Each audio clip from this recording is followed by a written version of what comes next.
마태복음의 10번째 시리즈를 시작합니다. 오늘 제목은 진정한 쉼은 잃어버린 형상을 찾는 데서부터 시작됩니다 라고 하는 제목이에요. 은혜 받으실 준비가 되셨습니까? 그럼 좀 어깨를 펴시고, 그리고 하나님 앞에도 좀 은혜를 주세요 하는 이렇게 똘망똘망한 눈으로, 또 그런 표정으로 우리 말씀으로 들어가십시다. 1986년에 우리 교회에서는 제가 여러 차례 소개했던 영화 한 편을 제가 본 적이 있습니다. 제가 대학교 3학년 때였는데 그때 한창 선교학에 대해서 배우고 있었던 그때에 롤랑 조페 감독의 영화 더 미션이라고 하는 영화가 개봉됐습니다. 이 영화는 요즘에는 그 음악으로 더 유명하죠. 안니오 모리코네의 가브리엘 소보에라고 하는 그 다음에 누가 이렇게 가사를 붙였는지 렐라 판타지아라고 하는 노래로 유명한 그 오리지널 사운드 트랙으로 있는 그런 영화입니다. 제가 롤랑 조페 감독도 좋아했지만 여기 있는 배우 중에 아마 이 그림에 나와 있는 로버트 드니로 제가 굉장히 좋아하는 프랑스 배우인데, 이 사람이 주인공이고 여러분도 잘 아는 제레미 아이언스가 가브리엘로 나오는 그런 영화입니다. 저한테는 굉장히 그 의미 있는 영화고 제 인생에 굉장히 기억나는 영화예요.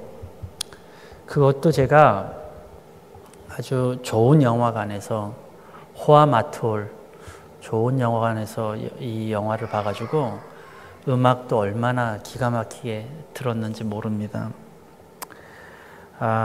여기는 두 명의 주인공이 나옵니다. 가브리엘이라고 하는 신부가 나오고, 그런 멘도자라고 하는 노예 상인이 나옵니다.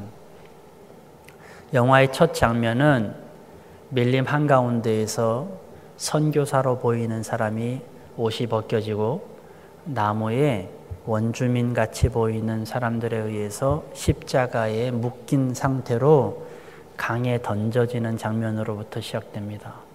산채로 그는 강에 던져져서 마치 이구아수 폭포 같은 폭포 밑으로 떨어지는 장면이 이 영화의 첫 장면입니다. 이 영화는 예수회 신부가 밀림에 들어가서 복음을 전하는 그런 내용이 주된 내용인데, 저한테 가장 인상 깊게 남았던 장면은 멘도자라고 하는 사람의 회심과 같은 내용이 나옵니다. 이 멘도자가 노예상인으로 굉장히 잔혹한 사람이고, 밀림에 들어가서 밀림 사냥꾼, 그 노예를 잡아서 원주민을 잡아다가 노예로 파는 그런 일을 하는 사람으로 굉장히 유명하고, 그 지방에서도 굉장히 악명 높은 그런 사람이었습니다. 근데 그에게는 사랑하는 남동생이 하나 있었는데, 그 사랑하는 남동생을 얼마나 사랑했던지 남동생을 위하여, 그리고 자기 여인을 위하여 그는 돈을 벌어야 되겠다고 하는 아주 큰 자부심을 가지고 일을 하는 사람이었고, 그래서 맹목적이었고 굉장히 냉철한 같은 사람이었습니다. 그런데 그렇게 사랑하고 자신의 삶의 이유였던 가족, 내가 이렇게 냉혹한으로 살아야 했던 이유였던 내 동생, 그리고 내가 사랑하는 여자가 실은 이렇게 냉혹한 내 모습을 별로 좋아하지 않는다는 사실을 곧 발견하게 됩니다. 영화는 조금 야하지만 남동생과 내 애인이 불륜을 저지르는 장면을 이 멘도자가 목격하고 분노에 차 있다 사랑하는 동생을 자기 손으로 결투해서 죽이는 장면 나옵니다. 그리고 그의 삶은 급속히 무너지기 시작했습니다. 내가 도대체 누구를 위해서 살았는지, 무엇을 위해서 살았는지, 내가 왜 이렇게 냉혈한으로 살았는지, 그리고 왜 내가 노예를 그렇게 폭력적으로 죽이고 갖다가 팔아야 했는지에 대해서 아주 심각한 고민을 하고 모든 것이 무너진 상태로 굶기를 밥 먹듯이 하면서 죽음을 앞두고 있었습니다.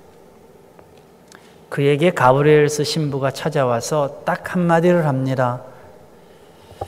당신이 그렇게 손으로 잡아서 죽였던, 그리고 노예로 팔았던 그곳에 가서 용서를 구하십시오.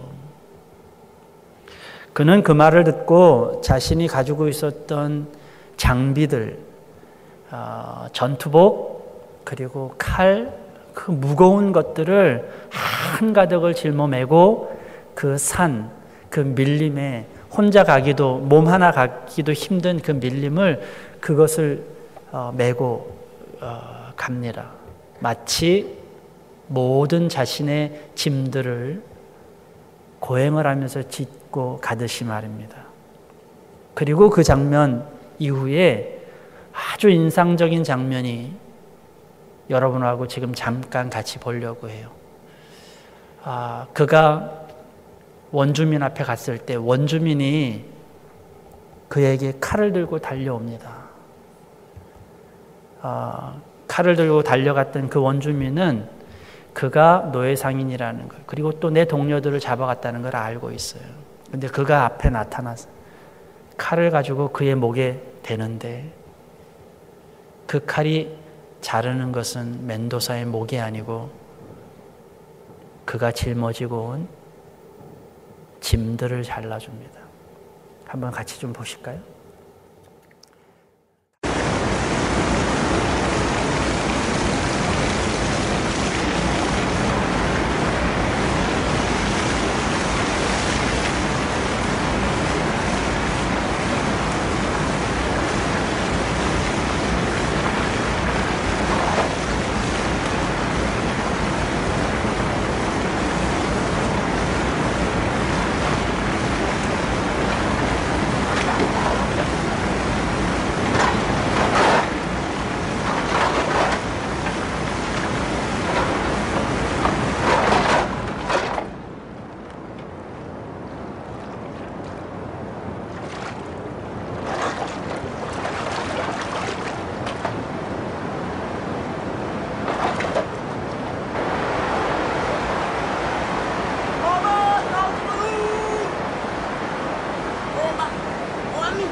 저 술하는 술 먹으면 가까이 가.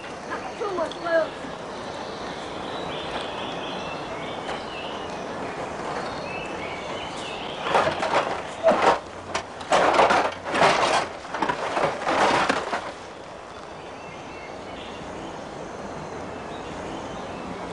내가 내줘.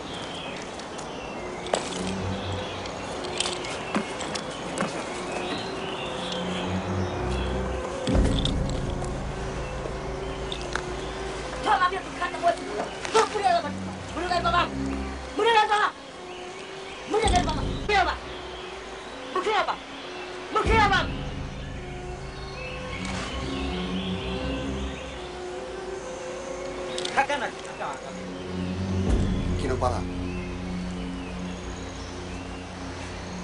Tiga apa pun.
자신이 사랑하고 또 자신의 삶의 이유처럼 보였던 사람들은 자신에게 등을 돌리고 도대체 무엇인지 잘 모르는데 자신이 죽이고 원수처럼 여겼던 사람들은 자신을 쉽게 용서하고 내 자신 앞에서 웃을 수 있는 것에서 보면서 과연 자비가 무엇인지 용서가 무엇인지 그것을 보여주는 것 같았습니다.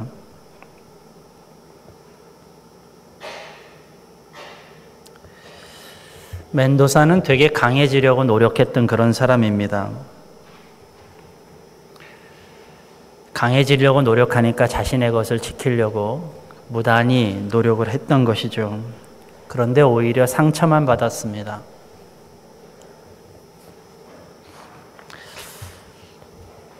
자신이 상처를 준 사람에게 용서를 받지 않고서는 혹은 내가 사랑을 주겠다고 하는 사람에게 상처를 받고서는 그것이 치유되지 않고서는 우리는 쉽게 쉼을 얻을 수가 없습니다. 상처받은 영혼에서 치유받은 영혼이 되지 않으면 우리 인생은 온전히 될 수가 없습니다. 여러분, 죄라는 게 무엇인 줄 아십니까? 죄는요, 우리 영혼에 상처가 나는 것입니다. 사단이 죄를 통해서 우리에게 하고자 하는 효과는 무엇이냐면 내 영혼이 상처가 나는 거예요. 여러분 마음속에 혹은 여러분의 외상이 났다고 치면 그 상처를 치유하려고 우리는 내 자신을 보호하기 시작합니다. 그 자리를 보호합니다. 여러분 손가락에 무슨 상처가 조금 나면 아마 손가락을 다른 사람에게 내밀거나 그러지 못할 거예요. 그것을 보호하려고 할 것입니다. 내 영혼에 상처가 나면 자연스럽게 나는 그 상처를 보호하려고 나를 감싸고 나를 보호하고 나를 지키려고 합니다. 죄의 효과는 이런 것입니다. 내 영혼에 상처를 내서 그 이전에는 남을 위해서 살 수 있는 삶이었는데 그 이전에는 하나님을 위해서 사는 삶이었는데 어느 순간 내 마음속에 내 영혼에 상처가 생김으로 나를 보호하고 나를 위해서 살고 나만을 위해서 살게 되는 그러한 사람으로 만드는 것이 죄의 효과라는 것입니다. 폭력이라고 하는 것을 우리는 많이 듣게 되는데 폭력은요 무슨 힘이 세서가 아니라 두렵기 때문에 폭력을 행사하는 것입니다. 우리는 요즘에는 민주정권이 들어와서 우리 한국 땅에 민주주의가 뿌리를 내리고 있지만 여러분이 태어날 때쯤 혹은 저와 같이 대학교를 다녔을 때쯤 보면 아직도 우리는 정권을 독재 정권이라고 불렀을 때가 있었습니다. 독재 정권 하면 떠오르는 것이 강압적인 폭력인데 그들이 힘이 세서 폭력적으로 백성들을 혹은 우리 국민들을 그렇게 다스렸을까요? 아니요. 힘을 자랑하려고 폭력을 쓰는 게 아니라 그들은 두려워서 폭력을 쓰는 것입니다. 자기의 정권이 무너질까 봐 하는 두려움 때문에 폭력을 사용하는 거예요. 여러분들이 폭력을 사용하는 것, 여러분들이 다른 사람을 해코지하는 것, 다른 사람에게 공격하는 것, 그 이유가 뭔지 아십니까? 힘이 남아 돌아서요? 아니요. 내 자신을 지키려고 하는 거예요. 내 자신을 지키려고 하는 것을 갖고 있는 사람에게는 다른 사람에게 폭력적일 수밖에 없습니다. 이런 얘기해서 좀 죄송한데 여러분, 옛말에 이런 말 있잖아요. 방귀 낀 놈이 성낸다. 예. 여러분, 왜 방귀 낀 놈, 방귀 얘기해서 좀 죄송합니다만, 방귀 낀 놈이 왜 성낼까요? 두려워서 그런 거예요. 저 사람이 나한테 뭐라 그럴까봐, 방귀 꼈다고 뭐라 그럴까봐, 창피할까봐, 우리 속엔 그런 것들이 있습니다. 제가 오늘 여러분 그 나눔제도 썼는데, 제가 기사 가운데에 폭력을 행사하는 학생들을, 그런 기사 가운데에 이것이 눈에 띄었어요. 아이들을 자꾸 때리는 이유가 뭐냐? 그랬더니 그 얘기가 이 아이가 나를 친구 삼아주지 않을까봐 그 두려워서 아이를 오히려 때리고 아이를 괴롭히고 했다는 것입니다. 정당화되지 않을 것 같은 두려움 때문에 폭력을 사용합니다. 우리가 말씀 묵상을 하다가 보니까 예수님이 잡히시던 날 밤에 로마 병정 가운데 한 사람인 말고의 귀를 자르는 베드로의 이야기를 우리는 보게 됩니다. 저는 베드로의 행동이 예수님을 지키고자 했던 행동이라고 믿어 의심치 않습니다. 그러나 그 베드로의 행동에 대해서 예수님은 다음과 같이 말씀하십니다. 그 칼을 칼집에 꽂아라. 아버지께서 나에게 주신 이 잔을 내가 어찌 마시지 않겠느냐. 예수님께서는 수차례 이미 베드로를 비롯한 제자들에게 십자가의 순환의 예고를 하셨습니다. 십자가에 대한 예고를 하셨습니다. 예수님이 가시는 것은 십자가의 진리의 길이었습니다. 그러나 베드로는 그 진리를 알지 못했습니다. 단지 베드로는 선생님을 잃을까 봐, 선생님께 올인한 내 꿈이 잃어버려질까 봐, 내 것이 무너질까 봐, 심지어는 더 나아가면 내가 알지 못하는 상황들이 두려워서 그는 칼을 뽑아버렸습니다. 나를 지키려고 하는 마음 때문에 폭력을 행사하는 것입니다.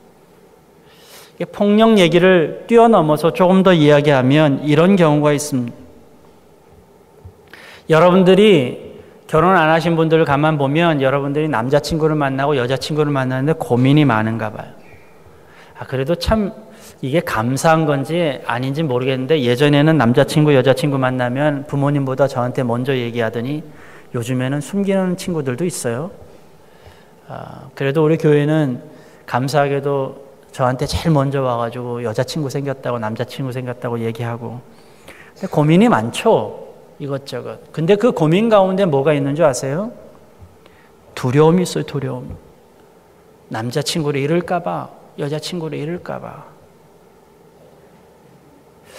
왜 만나게 하셨는지, 이것을 통해서 무엇을 원하시는지에 대한 관심을 잃어버리면 나는 나를 지키기 위해서 내가 외로울까 봐, 다른 사람들이 이상하게 볼까 봐, 그 두려움 때문에 나는 이거에 대해서 자유하지 못하는 거예요.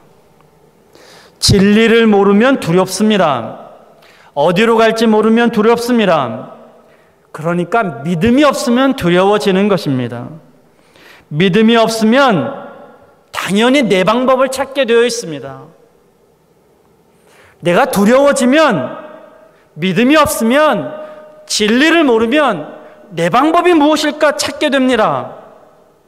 에덴 동산에서 죄를 지었던, 하나님의 믿음을 잃었던 사람들의 모습을 보니까 믿음을 잃으니까 제일 먼저 하는 것이 자기의 방법을 찾는 거예요. 나뭇가지로 옷을 찾지 않습니까? 우리가 나를 지키려고 하는 것, 내 속에 내 존재로, 내 기준으로 살려고 하는 것, 그것은 믿음 없기 때문입니다. 믿음을 잃어버리면 우리는 내 방법을 찾게 되어 있어요. 다윗은 시편 116편 11절에서 이렇게 얘기합니다. 나는 한때 몹시 두려워서 믿을 사람 아무도 없다 하고 말하곤 하였습니다. 두려움이 생기면 믿음을 잃는 거예요. 그 믿음을 잃으면 진리를 모르는 것입니다. 그러니까 자유하지도 못하는 것입니다. 죄의 상처가 노리는 것이 바로 이런 것입니다. 죄의 상처는 나에게 상처를 주는 대로 끝나지 않습니다. 오늘도 여러분 목장에서 이런 논의를 한번 해보세요. 내 안에 상처가 생기면, 상처를 받으면 그 다음에 나의 행동이 어떻게 되는지, 어떤 상처를 받게 되면 내가 사람들을 어떻게 보는지, 어떤 사고를 하게 되는지, 미치는 영향이 무엇인지 한번 나누어 보세요. 내 안에 영혼의 상처가 생기면 사람들은 자기를 지키려고 하고, 자기를 보호하려고 하고, 자기만을 생각하려고 합니다. 내 안에 상처가 생기면 나밖에는 보이는 것이 없습니다. 그리고 이렇게 얘기합니다. 나 이외에는 나를 지켜줄 사람은 없어. 이것이 사단이 노리는 방법이에요. 왜 이렇게 노리느냐? 이것이 창조의 목적이 아니기 때문입니다. 죄를 회복하는 것은, 죄에서 용서받는 것은 단순하게 그 상처를 받지 않는 것에 있는 것이 아닙니다. 하나님의 형상을 회복하지 않고서는 우리는 죄의 문제를 다스릴 수가 없어요. 하나님께 용서받는다고 하는 것은 다른 것이 아닙니다. 하나님의 형상을 회복하는 것을 말하는 것입니다. 가령 이런 예를 한번 들어볼게요. 누군가가 뭘 잘못했다고 했습니다. 아니, 내 자녀가 뭘 잘못했어요? 좀 구체적으로 얘기해 볼까요? 내 자녀가 자꾸 가스불에 손을 댑니다. 그러면 손에 상처가 나잖아요. 문제가 생기잖아요. 엄마가 그 아이를 뭐라 그럽니다. 너 다시는 그러면 안 돼 라고 얘기합니다. 근데 이 아이가 잘못했어요. 용서해 주세요. 다시는 안 그럴게요. 그러면은 용서가 되겠죠. 그런데 그 다음에 또 손을 집어넣습니다. 말로 용서가 되는 것이 아니죠. 여러분, 회개를 제가 말씀드릴 때 회개라고 하는 것은 고백하는 것에서 그치는 것이 아니라 180도 내가 갔던 길을 돌아서는 것을 회개라고 제가 말씀드린 적이 있습니다. 그러니까 하나님의 용서라고 하는 것은 내가 말로써 해결되는 것이 아닙니다. 하나님의 형상을 회복하지 않고서는 하나님의 용서가 우리에게 미칠 수가 없습니다. 오늘 본문의 말씀을 보니까 12절에 세례 요한 때부터 지금까지 하늘나라는 힘을 떨치고 있다, 이렇게 되어 있습니다. 이 말씀을 해석하기가 쉽지 않습니다. 여러 번역본들이 좀 다르기 때문이에요. 이 번역본들을 가만히 보면 어떤 번역본들에는 세례 요한 때부터 지금까지 하늘나라, 하나님의 나라는 공격을 받고 있다, 이런 뜻으로도 해석이 되는 그런 본문입니다. 근데 이 본문을 굳이 해석을 하자면 세례 요한이 사역을 시작하면서 하나님의 나라가 가까웠다고 계속 외쳤습니다. 다시 말하면 사람들에게 하나님의 나라가 가까웠으니 준비하라고 하는 그 외침이 강하게 오늘도 있었다는 것입니다. 여러분, 왜 하나님의 나라가 우리한테 그렇게 중요할까요? 우리 금요일에 목자들 모임을 할 때 그런 얘기를 했어요. 제가 하나님의 영광을 위해서 살아라, 이걸 강조하니까 정말로 우리 삶에 하나님의 영광이 왜 중요할까? 이 질문들이 나왔어요. 하나님의 나라가 왜 중요할까요? 세례 요한은 왜 하나님의 나라에 대해서 그렇게 외쳤을까요? 왜 우리에게는 하나님의 나라가 그렇게 중요한 것일까요? 죽어서 가는 나라이기 때문에 하나님 나라가 그렇게 중요한 것일까요? 죽어서 갈 나라니까 너는 지금부터 준비하라고 세례 요한이 외쳤을까요? 세례 요한이 외친 하나님의 나라는 우리가 죽어서만 가는 나라가 아니었습니다. 바로 우리가 지금 깨어 있어서 이 땅에서 이 삶의 자리에서 하나님의 나라를 회복해야 한다고, 하나님의 나라가 이 땅에 임해야 한다고 세례 요한은 외쳤던 것입니다.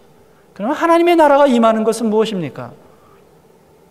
바로 여러분들이 하나님의 형상을 회복하는 것입니다. 연이어서 말합니다. 그리고 힘을 쓰는 사람들이 그것을 차지한다. 좀 해석하면, 그러니까 하나님의 나라를 위해서 헌신하고 그것을 쟁취하기 위해서 수고하고 무거운 짐진 자들에 의해서 하나님의 나라는 만들어진다는 것입니다.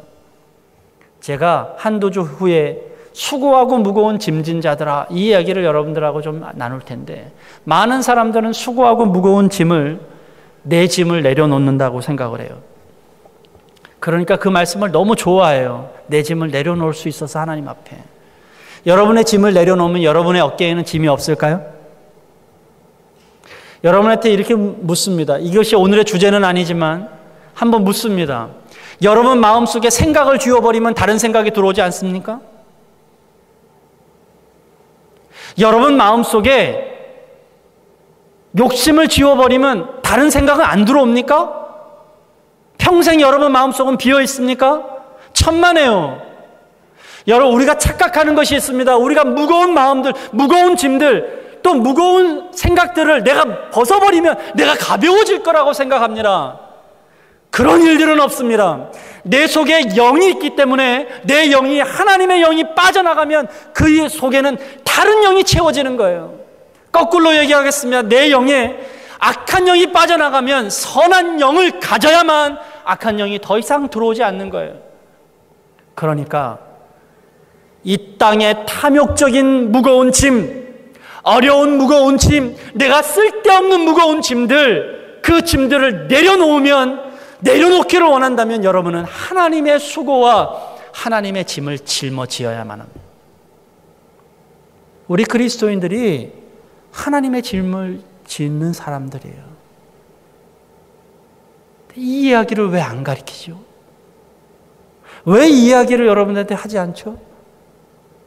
왜 우리는 무조건 짐을 내려놓아야 된다고 생각하죠? 그러나 분명하게 예수님은 얘기하십니다. 하늘나라는 정말로 투쟁하고 싸우고 하나님의 나라에 무거운 짐을 지고 수고하는 사람들에 의해서 이어져 가는 것이다. 그것 때문에 내가 너희를 불렀다. 여러분은 그런 사람들입니다. 마음이 무거우세요? 여러분들은 표정으로 보아니 마음이 무겁네요. 뭐 제가 여기서 여러분의 마음을 가볍게 한들 그것이 주님의 형상이 아닌데 여러분들이 가벼워지겠어요? 중요한 사실은 수고하고 무거운 짐진 자 다 내게로 오라. 내가 너희를 쉬게 하리라. 그리고 주님의 멍에를 매라고. 정말로 여러분을 가볍게 하는 것은 주님의 멍에를 매는 것입니다. 쓸데없는 것을 하면 우리가 힘들지만 가치로운 일을 하면 우린 즐겁게 합니다. 저도 운동을 할 때 이해가 잘 되는지 모르겠는데 무슨 뜀박질을 하라 그러면 그렇게 힘들고 걸으라 그러면 그렇게 힘든데 공을 차라 그러면 열심히 뛰어다니거든요. 제가 재밌어가지고요. 제 속에 가치가 있다고 생각하니까 재밌어요.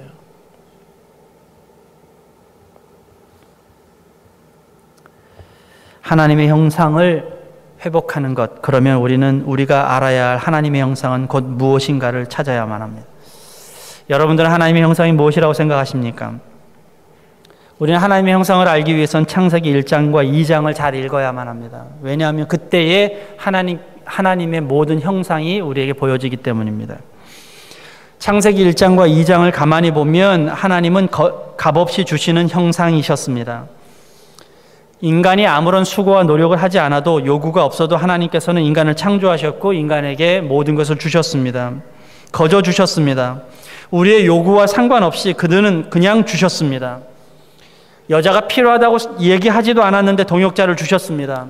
가정을 주셨습니다. 먹을 것을 주셨습니다. 우리가 쟁취한 것이 아니라 하나님께서 그저 주셨습니다. 이것이 하나님의 형상입니다. 하나님께서는 인간을 창조하시고 인간에게 이 땅을 다스리라고 얘기하셨습니다. 이 다스린다고 하는 이야기는 지배한다는 얘기가 아니라 나눈다는 이야기입니다. 한번 성경을 읽어보십시다. 창세기 2장 19절에 보면 이렇게 되어 있습니다. 여호와 하나님의 흙으로 각종 들짐승과 공중의 각종 새를 지으시고 아담이 무엇이라고 부르나 보시려고 그것들을 그에게로 이끌고 가시니 아담이 각 생물을 부르는 것이 곧 그 이름이 되었더라. 자, 이 형상은 이렇게 됩니다. 이 장면이 이렇게 됩니다. 하나님께서 아담에게 이 동물들을 이렇게 부르셨어요. 그러니까 아담이 그 동물을 뭐라고 불렀습니다. 그랬더니 그 동물의 이름이 되었다. 이렇게 되었습니다. 여기서 부르는 것이라고 되어 있는데 개역성경에는 이것을 칭하는 것이라고 되어 있습니다. 이 단어가 무엇과 연결이 되느냐면 하나님께서 천지를 창조하실 때에 빛이 있으라 하시고 빛이 있으니 이 빛을 보고 너무 좋아서 너무 밝아서 하나님께서 이렇게 칭하셨습니다. 이것은 낮이다. 밤이 되니 쉬라고 하니까 밤이 되니 이 밤을 이것은 밤이라 하나님께서 칭하셨다 했습니다. 이 칭하셨다는 얘기는 무엇이냐면 같이 놀았다는 거예요. 나누었다는 거예요. 축복했다는 거예요.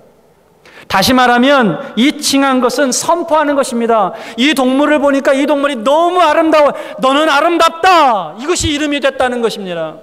이것을 보니까 너무 착해 보여. 너는 착하다. 이것이 이름이 되었다는 것입니다. 우리에게 다스린다고 하는 것은 다른 사람에게 축복을 선포하는 것입니다. 축복을 나누어 주는 것입니다. 그것이 우리의 형상이었습니다. 하나님의 형상을 닮아가는 것은 그의 반응과 그의 상황과 상관없이 나의 축복을 나누어 주는 것입니다. 옆에 있는 분들하고 한번 축복을 한번 나눠 주세요. 너 참 아름다워. 너는 잘 될 거야. 한번 얘기해 보실래요?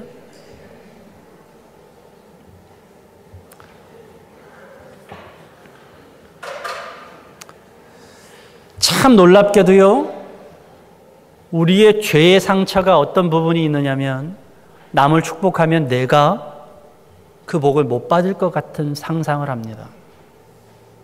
그래서 남에게 좋은 말을 해주는 것을 그렇게 탐탁하게 여기지 않아요. 왜 그런 줄 아세요? 우리 영혼에 상처가 있기 때문입니다. 죄로 물들었기 때문입니다. 하나님의 형상은 이렇게 주는 형상이었어요. 하나님께서 사명으로 그 주는 형상을 주셨기 때문에 우리는 모든 이에게 그것을 줄 수 있도록 만들어진 그런 형상이었다는 것입니다. 저는 오늘 이 말씀을요, 성찬의 4가지 의미를 가지고 말씀을 하면서 마치려고 합니다. 마가복음을 묵상하면서 성찬의 의미를 되새겨 보았습니다. 예수님께서는 성찬을 통해서 4가지의 우리 그리스도인의 형상을 선포하셨습니다. 마가복음 14장 22절에 보니까 이렇게 되어 있습니다. 예수께서 떡을 가지사, 이렇게 되어 있습니다.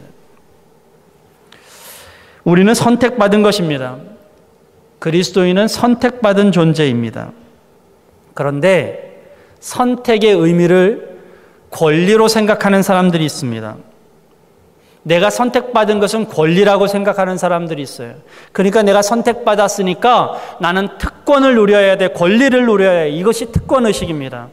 선민사상이 무엇이 문제인 줄 아십니까? 선민사상은 특권주의일 때 문제가 생기는 것입니다. 감이 잘 안 오실 것 같아서 좀 제가 설명을 하겠습니다. 제가요, 여러분 가운데에 이 교회를 위해서 어떤 일을 위해서 한 사람을 세워서 이 뭐 교회는 직급이 없으니까, 계급이 없으니까 이제 회사로 합시다. 제가 회사의 대표인데 이 회사를 잘 이끌게 하기 위해서, 또 이 회사의 여러 가지 일들을 잘 감당하기 위해서 똑똑한 조원희 형제를 부대표로 딱 세웠습니다. 제가 부대표로 세운 이유는 할 일이 많아서예요. 그래서 부대표에게 어떤 할 일을 맡겨놨습니다. 근데 이 부대표가 부대표잖아요. 자기의 권리가 있고 자기의 뭐라 그러는가, 스테이투스가 있잖아요. 그러니까 그것을 가지고 다른 사람한테 막 지시하고 다른 사람보다 뭐 늦게 나오고 자기 권리를 막 누립니다. 뭘 더 가져오라 그러고 안 해도 될 일들을 막 다른 사람에게 만들고 더 시키고, 만약에 이렇다고 한다면 그가 그 직무를 잘 감당하는 사람입니까? 그에게 그러한 권리나 의무가 다 있다고 치십시다. 그럼에도 불구하고 그가 그에게 맡겨진 일보다 그것을 누리는 것을 더 많이 한다면 그가 온전한 선택을 받은 사람입니까? 우리는 그런 사람들을 해고, 이렇게 얘기합니다. 해고합니다.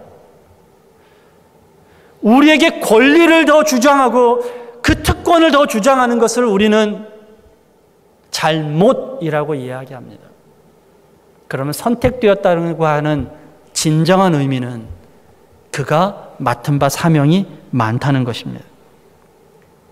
교회가, 그리스도인들이 타락의 기초가 되는 것은 무엇이냐?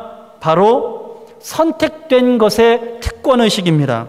사명보다 특권의식을 더 갖는 거예요. 나는 선택되었어. 그래서 나는 천국 가겠지. 나는 선택되어서 그래서 나는 잘 되겠지. 이것만 있는 것입니다. 그래, 정말로 하나님이 선택하신 것은 나는 선택되었어. 그러니까 하나님의 짐을 져야지. 나는 선택되었어. 그러니까 하나님의 일을 내가 해야지. 이것이 바로 선택의 본 의미라는 거예요. 왜 기독교인들이 욕먹습니까? 왜 교회가 문제가 생깁니까?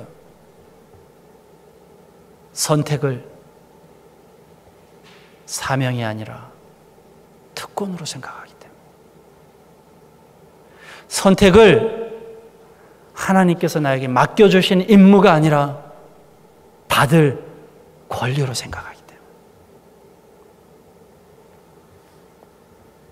하나님께서는 오늘도 우리를 택하시면서 어려운 부탁을 하기를 원하십니다.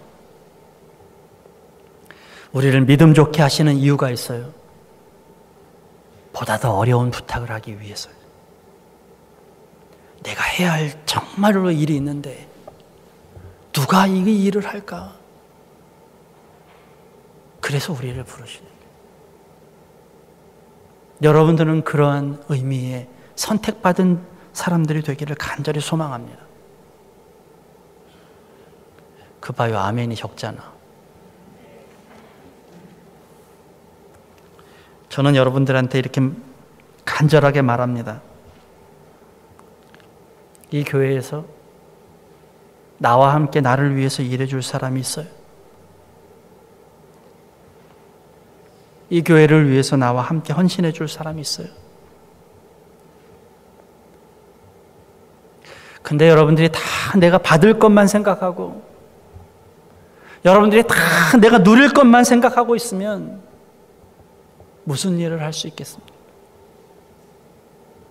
하나님도 오늘 여러분을 부르실 때 선택의 의미를, 맡길 사명을 위해서 선택의 의미를 부으셨다는 사실을 기억하시기 바랍니다. 또 한 가지가 있습니다. 그 다음에 택하시고 그 다음에 축복하셨어요. 자, 우리들은 주님께서 선택하신 빵입니다. 그 빵이 택하여지셨고 이제는 그 빵을 축복하셨습니다. 많은 사람들은, 많은 그리스도인들은 축복을 바랍니다. 왜냐하면 우리가 잘 되기 위해서 축복을 바라는 건 맞습니다. 이 말은 틀리지 않았습니다. 우리는 잘 돼야 합니다. 그러나 문제는 우리가 잘 되는 것과 하나님이 잘 되게 하시는 것의 차이가 엄연히 있다는 것입니다. 그 생각이 다르다는 것을 우리는 인정해야만 합니다. 어린아이는 먹을 것 가운데 사탕을 좋아하지만 부모의 생각은 다릅니다. 그래서 어린아이가 사탕을 주지 않는 부모를 보면서 이 부모는 나를 괴롭히나 보다 생각한다면 그것은 큰 오산일 것입니다. 하나님께서 우리에게 복 주시기를 원하시는 이유가 있습니다. 그 복의 의미는 하나님께서 맡겨진 사명의 길을 잘 갈 수 있도록 그 도구로 우리에게 복을 주신다는 거예요. 사명이 없는 복은 여러분에게 독입니다. 제가 곧잘 말하잖아요. 우리 자매들에게 제가 말씀드리는데 형제들하고 결혼하거나 형제들하고 사귈 때 형제들 가운데 대부분 형제들은 다 착하거든요. 근데 형제들의 가장 큰 문제가 뭐냐면 시간 남고 돈 남을 때 제일 주의해야 돼. 형제들은 다른 때는 아무 문제가 없는데 시간 남고 돈 남으면 딴짓해요. 뭐 딴짓이라고 해봐야 오락실 가거나 시간 남고 돈 남으면 술 마시거나. 그러니까 우리에게 남는 복은 스페어가 아니에요. 복은 저축하는 게 아니라고요. 복은 실제하는 거예요. 실제 도구예요. 내가 어떤 길을 가는데 하나님이 주신 복으로 말미암아 내가 힘을 얻고 그 길을 걸어가는 것입니다. 근데 마치 우리는 복을 마치 저축하는 무엇인 것처럼 복을 구하고 있어요. 복은 실전에 사용하는 도구입니다. 어렵고 힘든 길 걸어갈 수 있도록 주신 힘이 바로 도구입니다. 힘이 바로 복입니다. 하나님은 복을 우리에게 그렇게 주셨습니다. 이런 복이 여러분에게 넘치기를 주님의 이름으로 축원합니다. 여러분에게 나만 돌아가는 복이 아니라 여러분의 그 길을 걸어가는 데에 꼭 필요한 힘, 꼭 필요한 사람 붙이시고 꼭 필요한 물질 붙이시고 그래서 여러분들이 그걸 보면서 이것이 나의 복이구나. 안 할 수 없게 하시는 것이 복이구나. 내 이 길을 걸어가게 하시는 것이 복이구나 생각하는 복이 여러분에게 충만하시기를 원합니다. 세 번째로는 떼어서 이제 그것을 빵을 떼십니다. 주시려면 부수셔야 되잖아요. 우리를 택하시고 복 주심은 우리로 깨어져서 나누어지도록 하기 위해서 우리를 택하시고 복 주신 겁니다. 우리의 죄가 깨어져야만 합니다. 나만의 것, 나만의 생각, 잃어버릴 것 같은 두려움, 빼앗길 것 같은 두려움을 깨버려야만 합니다. 이 두려움을 깨지 않고는 우리에게는 쉼이 없습니다. 남에게 주기 위해서 나는 깨져야만 합니다. 예수님께서 말씀하십니다. 내 이름을 위하여 박해받고 모욕받고 고난받는 사람 복이 있다. 나를 깨트리는 것입니다. 주님을 위해서. 아까 영화에서 그 원주민들이 생각이 없을까요? 아니요.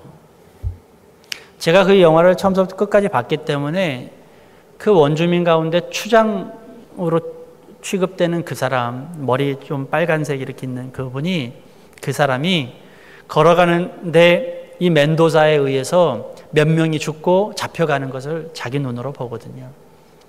그 사람이 지금 내 눈앞에 있어요. 원수도 이런 원수가 없어요. 근데 어떻게 이렇게 쉽게 용서가 될까요? 그 마음속에 자유함이 있어서 그렇습니다. 그 속에 예수 그리스도의 복음이 들어갔기 때문에 그렇습니다. 내 것을 쟁취하는 것이 이 땅의 내 소망이 아니라 내가 지금 이 땅에 있는 이유는 나로 말미암아 모든 사람과 나누기 위해서 있는 것이라는 사실을 그가 알았기 때문이에요. 가브리엘 신부를 통해서 그것을 배웠기 때문입니다. 성경을 통해서 그것을 배웠기 때문입니다. 이것이 진정한 복음이라는 것을 알았기 때문입니다. 이 사람을 미워하고 죽여봐야 아무 소용이 없다는 것을 알았기 때문입니다. 그것이 나의 소명이 아니었기 때문입니다. 내가 이 사람에게 죽여서 원수를 갚아서 나를 지키는 것이 나의 사명이 아닌 것을 알았기 때문입니다. 그러니 당연히 이 용서할 수 있는 기회를 주신 것도 하나님의 복이라고 여겼기 때문에. 여러분들은 어떤 신앙을 갖고 계십니까? 나에게는 하나님께서 나를 택하신 이유는 내가 부서지기 위해서입니다. 이 땅에서의 내 형상은 산산이 부서지고 하늘의 미랄이 되게 하기 위해서 하나님께서 나를 부르셨다는 거예요. 그래서 그 미랄이 떨어져서 땅에서 열매를 맺는 것입니다. 이겨야 하고 경쟁해야 하는 이 세상의 풍조 속에서 이것이 얼마나 어려운 일인지를 우리는 압니다. 그렇기 때문에 여러분을 택하신 거예요. 그래서 그렇기 때문에 여러분에게 믿음이 있기를 원하시는 것입니다. 그렇기 때문에 여러분에게 더 신앙이 있기를 원하시는 것입니다. 믿음이 복입니다. 이 길을 걸어갈 수 있는 게 복이에요. 깨어짐의 용기를 얻는 것이 진짜 복입니다. 내가 살아가는 것이 아니구나. 이 깨어짐이 여러분에게 충만하기 원합니다. 마지막이 제자들에게 주셨다고 하는 것입니다. 이제 부스러뜨렸으니까 나누어 주죠.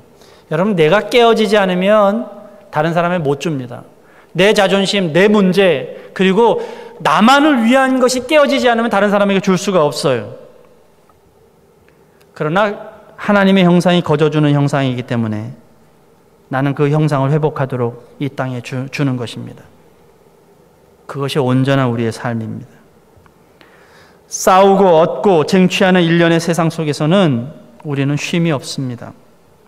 경쟁하고 가르고 대결하는 나를 위한 삶에서는 에덴 동산은 없습니다. 하나님의 형상은 거저주는 형상입니다. 악인에게도 선인에게도 해를 비추십니다. 의로운 자에게도 불의한 자에게도 비를 내리시는 것이 하나님이십니다. 나의 감정, 나의 환경, 나의 상관없이, 상대방의 반응과는 상관없이 나는 값없이 주시는 하나님의 형상을 닮은 사람들이기 때문에 그 형상을 드러내는 것이 그리스도인의 본분입니다. 그 본분을 회복해야만 진정한 쉼이 있습니다. 우리가 다른 사람들을 힘들게 하는 것은 우리의 욕심과 탐욕의 탐심이 우리에게 가득 찼기 때문이에요. 주위에 내 욕심 때문에 힘들어하고 괴로워하는 사람들이 얼마나 많은지 몰라요. 내 주장, 내 마음 전하려고 표정 짓고 말하고 행동하는 것 때문에 힘들어하는 사람이 얼마나 많은지 모릅니다. 심지어는 주님의 일을 하는데에도 우리는 그렇습니다. 우리 영혼에 하나님의 다림줄이 필요합니다. 우리 영혼에 내가 사는 목적은 하나님의 형상대로 사는 것이다 라고 하는 것이 있어야 합니다. 우리 속에 부유한 것도 실로 주님께서 주시는 복이지만 우리 속의 부유함은 지나치면 거룩하고 선한 것을 더럽히게 됩니다. 땅을 사고 파는 행위는 인간사회에서 지극히 일반적인 것이지만 우리 속에 하나님의 형상을 잃어버리면 넓은 포도원을 가지고도 만족하지 못하게 됩니다. 사랑하는 여러분, 예수 그리스도는 우리의 선함과 상관없이 우리를 위해서 자신을 주셨습니다. 값없이 주셨습니다. 우리도 예수 그리스도의 자녀가 되었으니 이 땅에서 나의 재능도, 나의 권리도, 나의 재물도 값없이 줄 수 있는 자유함의 사람이 되어야만 합니다. 그것을 놓치면 우리에게는 쉼은 없습니다. 그것을 놓치면 우리는 끝까지 경쟁하면서 쟁취하면서 살아야 하는 삶을 살아야만 합니다.